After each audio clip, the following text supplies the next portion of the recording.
Welcome to the conversation. My name is Kris Kaim, and with me today is Dr. Vassilios Damiras. Vassilios, how are you doing today? Fine, thank you very much, Chris.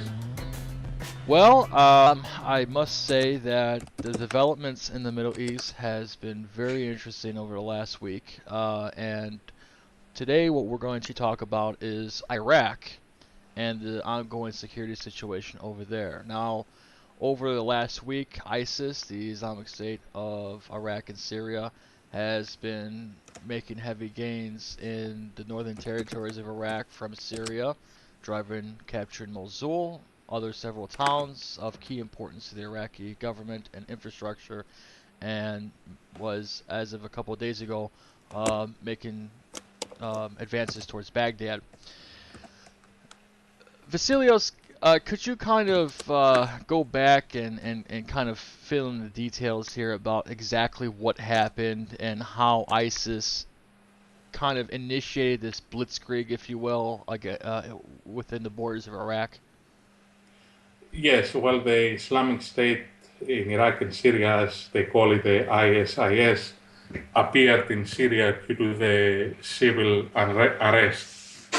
And from Aleppo all the way now down to Mosul and further down, created a sphere of influences. And they want obviously to create an Islamic State. These people, even Al-Qaeda, don't like them because they're very severe of executing specific terrorist activities. And obviously they have benefited by the instability both in Syria, that we have a warm war or a civil strife, and in Iraq, with the Maliki administration, play the religious card and isolated other religious groups in Iraq. And also the Maliki government is very weak and corrupt. The way that it goes, if we don't stop them, it appears to be that they can achieve part of the goals that they want to create. The way that I see from the map, they want to unite some territories from Syria and Iraq and have their own kind of state. That seems to be the possibility, the motive behind this group. Now, what's interesting is that over the last few years, a group like ISIS, formerly known as ISI, the Islamic State of Iraq, and prior to that, AQI, Al-Qaeda in Iraq, which at the time was one and the same with Al-Qaeda in Pakistan, Afghanistan area. But like you had mentioned, they had broken away and kind of created their own sect, if you will. What's interesting is they did break away from Al-Qaeda, or rather Al-Qaeda broke away from ISIS because according to Al-Qaeda, ISIS was too extreme. And it seems interesting. I remember a few episodes ago I mentioned how Al-Qaeda was kind of trying to put on a different face for their organization, make it more humanitarian, less about the violence and the propaganda that they had promoted through their online videos and statements, and more about the humanitarian aid that they had offered to Muslims in an effort to win hearts and minds. At least that seems to be part of the motive behind Al-Qaeda's shift. But even so, if you look at the goals of these two organizations, Al-Qaeda and ISIS, they're all one and the same. They want to create an Islamic caliphate, similarly like with other organizations like the Muslim Brotherhood, but it boils down to methodology. But the methods seem to kind of been blown up over the last several months, because for the last few years, ISIS activities in Iraq have gone down considerably. And some analysts have said prior that Al-Qaeda was pretty much done. President Obama himself has said Al-Qaeda was pretty much defeated and that they were not really cause for concern. So it leads me to believe that during the period of relative stability on part of the Iraqi government, it allowed this organization to regroup. And because of the Syrian conflict, it allowed them a base of operations within that country, allowed for their fighters to be hardened veterans, if you will, and then use them to make advances in Iraq. Yes, I agree. And even they argue that problem that we face now, that the Obama administration face now, and also they argue that Obama administration did not react immediately or didn't have a plan to react. They say that go back all the way July 3rd, 1979, when President Carter signed the first directive to arm the jihadis in Afghanistan, because his national security advisor, Zbigniew Brzezinski, wanted to create Moscow's Vietnam in Afghanistan. Hmm. They want to say that these groups, they are residual groups from those times, those days. Right. And And at the time, they didn't really consider such militants to be a threat. Zbigniew no, Brzezinski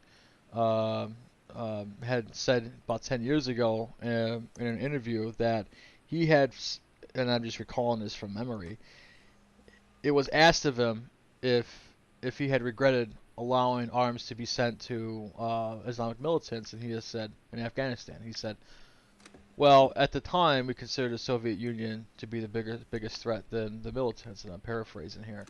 And so that I thought that was interesting because it basically prioritized the list of enemies that the United States fought.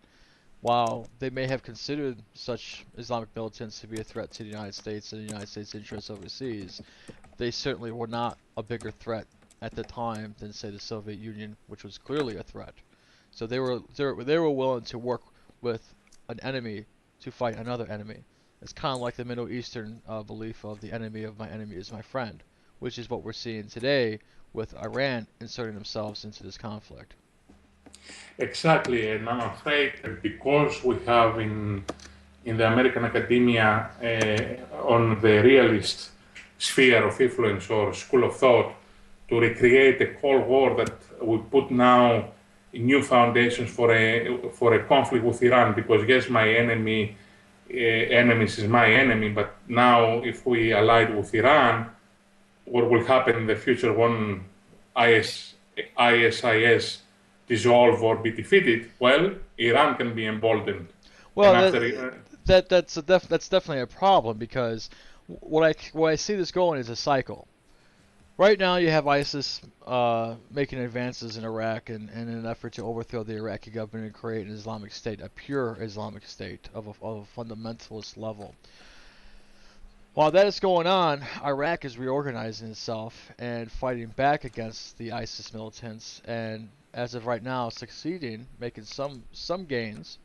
I do know that a couple of days ago, ISIS was threatening to take over Balad Air Base, which is about, I think, approximately 40 to 60 miles from Baghdad, north of Baghdad. They have been repelled. The Iraqi military has been reorganized, and they are fighting along with Kurdish rebels, the Peshmerga in particular, in the north. So they're slowly pushing ISIS back. Now, if Iran inserted themselves into the picture, um, I think it was about 500 Iranian Revolutionary Guards had come to Iraq to assist the security forces there. I believe the Iranian government is denying this and saying that if the Iraqi government it wants Iranian help, they will definitely consider it. I know that the United States has recently said that they are willing to negotiate with Iran in an effort to stop ISIS. So you have all these factions working together to fight one common enemy. But while that's going on, ISIS will eventually be pushed back through a collective effort or even a singular effort, but they will be pushed back. And during this time, ISIS will kind of be dormant like it was just a couple of years ago. They will be organized. They will fight again in Syria while that conflict is going on. And then they will again reorganize themselves and use what they procure on site, whether it's from the Syrian or Iraqi army or whoever else, and then they will use that to again fight Iraq or other countries that they consider enemies. Now, how is that going to happen? Well, I think of it as after ISIS is repelled, there's going to be a period of time where everyone's going to start carving out a piece of land for themselves. The Kurds want autonomy, they want their own country, and that includes land that is in Turkey, that's in Iraq, and the Iraqis and the Turks don't want that to happen. Well, while that's going on, no doubt Iran wants to gain more influence within Iraqi politics and an Iraqi country. So they're going to be put at odds against the tribes there. So there is going to be there is going to be conflict. It may not necessarily lead to to armed conflict, though it very well might, it will get to a point to where all sides will be weaker. And as the sides become weaker, that's when ISIS will come back in. And this is the cycle that I'm talking about. It's a repeat of previous actions, and this will go on and on and on until something significant happens to where Iraq in particular stabilizes to the point to where no one threatens that country, and no one can threaten that country.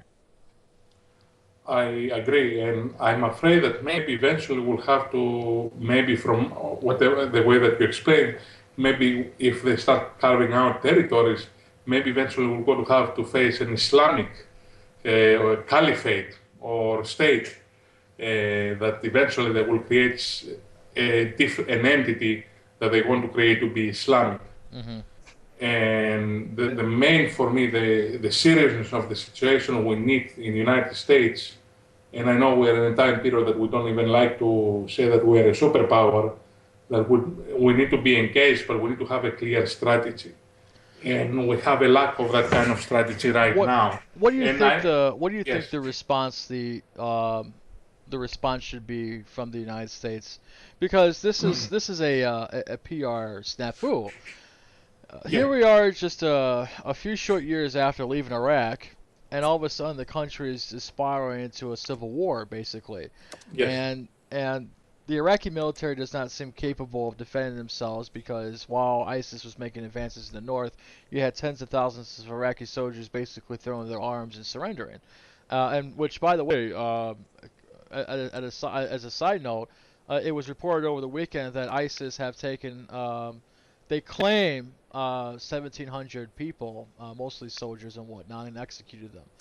There's photos on the internet of mass graves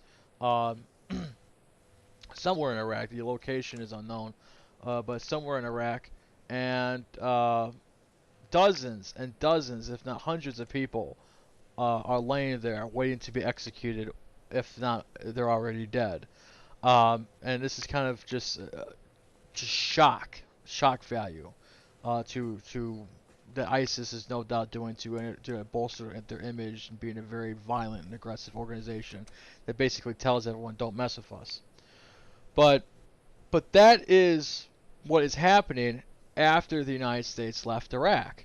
And so it's a PR nightmare for the United States, because now the whole world is seeing that the United States did not successfully accomplish the mission, did not successfully train the Iraqi military, and that some may argue that it is the Americans' fault that the situation in Iraq is got to the point to where it is today. Now, that of course is debatable, but regardless of whose fault it is and why, there needs to be a response. And what do you think the response should be on the part of the United States? How should the United States insert itself into this conflict? Right now, I don't think so, and I'm not even inclined even to think that we need to send troops. Probably, maybe if we need special forces, yes, there are troops also, but special forces we send on and off to different places. Some people they argue why we don't send people like Blackwater, but even I don't think so now. Even private companies can sustain in that kind of a conflict. Well, it's interesting you bring up Blackwater, because there was an article just the other day of Eric Prince, the former CEO of Blackwater. He had just gave an interview and saying that he regretted his decision working with the United States government, because of the public image that Yes. they have on Blackwater, and this was mainly due to two things. One, 4 Blackwater contractors were killed in the early, I think it was in 2004, in the early years of the war, and there was a few years later a a crisis where you had several Blackwater contractors shoot and kill over a dozen to 20 civilians, Iraqi civilians, and so that was a big nightmare for a lot of people. Yeah. And within the Middle Eastern culture, within the Arab culture, they don't forget that. So it's interesting you bring up Blackwater, because from the standpoint of private security firms, at least for that particular company, which changed its name twice, um, so they no longer exist. They, there's a sense of regret that as a private company, us working with the United States government to operate in Iraq was a nightmare, and we should have not have done it. Of course, no doubt they made a lot of money, but I apologize. Please continue. No, I agree. I mean, obviously, it's very difficult. It's a convoluted situations. I mean, you're a private company. Obviously, they make a lot of money. But now, the way that the conflict goes, it's very difficult. Private companies, because again, let's say you send private companies. What will be the hierarchy? You need to have a central command. Well, private companies do work there. I knew that about I think it was 2 to 3 to 500 American contractors were airlifted out of Balad because they're Yeah, working with the Iraqi military and training them. yeah, I know that there was in the southern part of the country, I believe there's some contractors that was working training the Iraqi military in tank warfare, that sort of thing. But American contractors are still operating in Iraq. Um, but I guess it just depends now what happens afterwards. Now that ISIS is in the picture, now that they've made their presence known in Iraq, are American companies still willing to work in a country where the security does not seem to be certain? yeah. That is a big question. And also the other thing that now comes out, some of these jihadists, they have Western passports.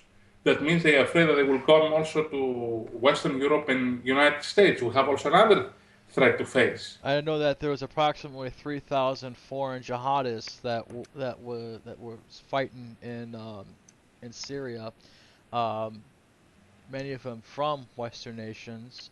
I know that Abu Bakr al-Baghdadi, the leader of ISIS, prides himself in kind of having basically the UN of the jihadist network, Yes, yes. where you have so many people from so many different countries fighting under the same banner, that in this case is the banner of Islam.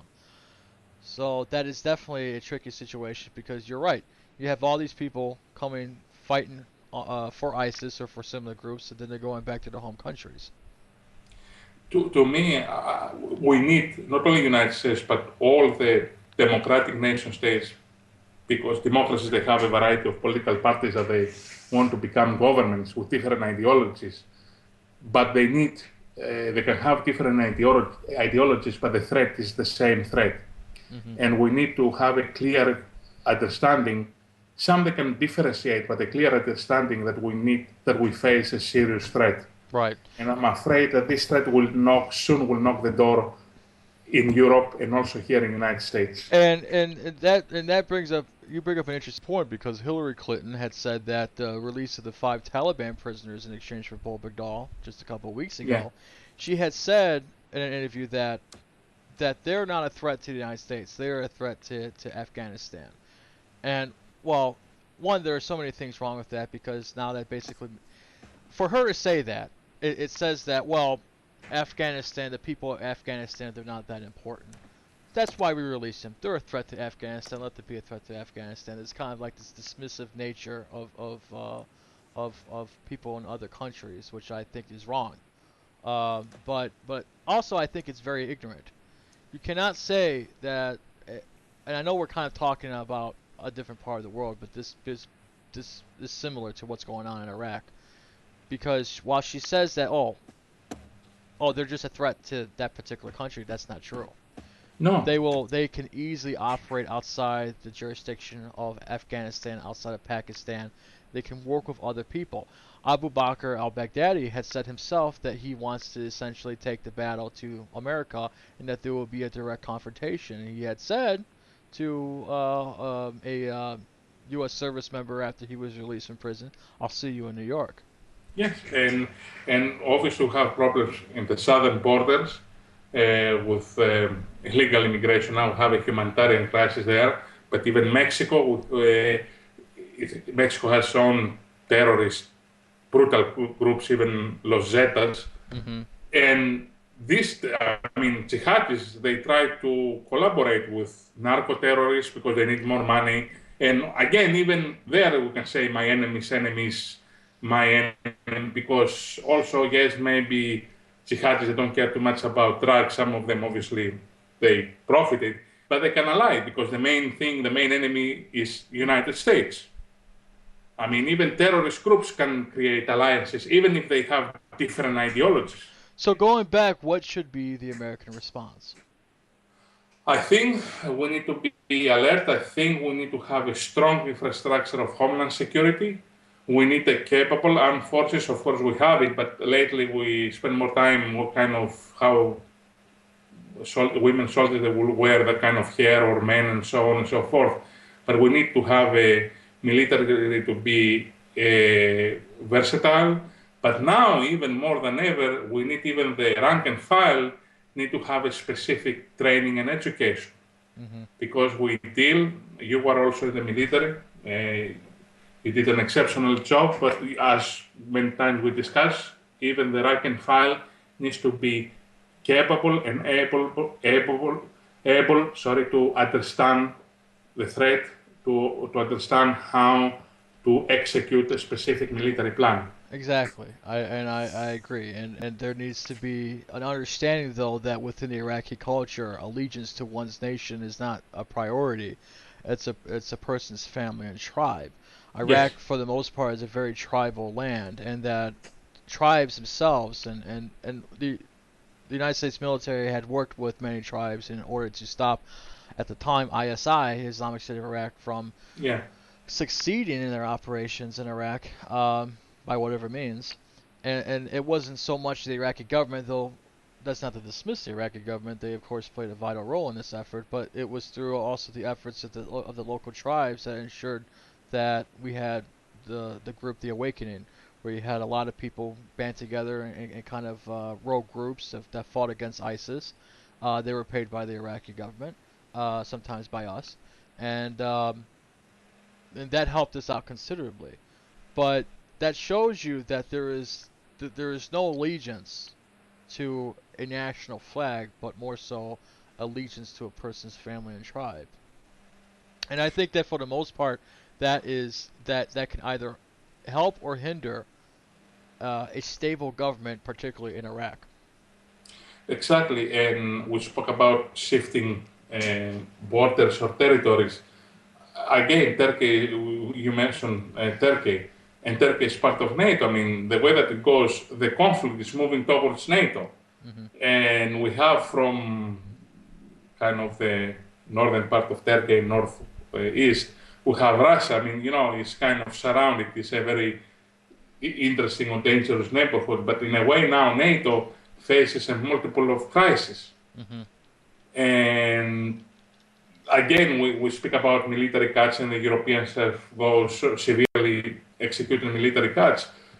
Well, how we can face this kind of threats? Because you need to have a substantial military budget and training, and they don't. I don't know. They believe sometimes that through only diplomacy and whom you go to talk. Hmm.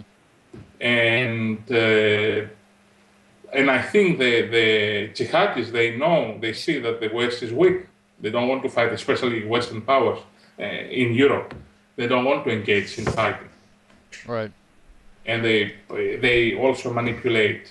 And if we go in some even cases, local political parties, European political parties, especially the left-wing political parties, they say we can collaborate with them, we can talk with them. They don't see that kind of a threat. Hmm. I mean, that's another. I mean, all the whole situation has different I can say sub political cultures, subcultures that they get involved. I mean, you have obviously the main threat, but under that umbrella, you have also different ideas and perceptions of the threat, and how different countries and organizations react to that kind of threats or threat. Well, this seems to be just a consequence of over really almost 100 years of European carving. Going back to the Sykes-Picot Agreement, one can argue Yes. that it was this agreement in particular that has caused a lot of strife within the territories of Iraq, of Syria, and other territories, because it basically allowed the United States, France, and to some extent Russia to kind of carve up the land and ensure spheres of influence that that took place after the fall of the Ottoman Empire. So Yeah. it's this is one can argue that this is really nothing new. This has been going on for decades, going all the way back to the fall of the Ottoman Empire, and the talk of carving up the country again into three separate parts, in Iraq in particular. Um, I don't know if that's going to aid matters or make it worse. Yes, and also we are not a colonial power, and we don't like too much to shifting borders and so on and so forth. But I mean that can happen due to now the conflict. We cannot do anything Right. to stop And it. it's happening today. I mean, you have Yes. ISIS, you have the Kurds. The Kurds in particular, they've been wanting autonomy for years, and so and they are carving up land that intersects three different countries. So it becomes an issue of what do you do? How do you ensure that all the parties are appeased and that people can live in peace and security? And then the question comes, well, is it possible? It could be possible, and also the other question it is, I mean, even if you let's say have new states or nation states or whatever you want to call it, they cannot be sustainable. There will be basket cases. Hmm. I mean, that's the other problem that can create. You can have even shifting of mass populations, crossing borders, so on and so forth. I mean, they create another nightmares that the international community cannot sustain. Right. And even there, I mean, if we say the United Nations, even there you have the Security Council, but even there you don't have one voice. Hmm. I mean, you have a variety of options and opinions how to approach a specific conflict and how to solve refugee crisis, so on and so forth. Let's lastly talk about the consequences of ISIS um, activity, if you will, in Iraq. Now, Abu Bakr al-Baghdadi, um, his his real name is that's just an alias, of course. Yeah.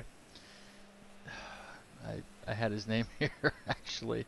Um, he's been a leader of ISIS for several years. He used to be he was in prison for several years from I think 2006 to 2009.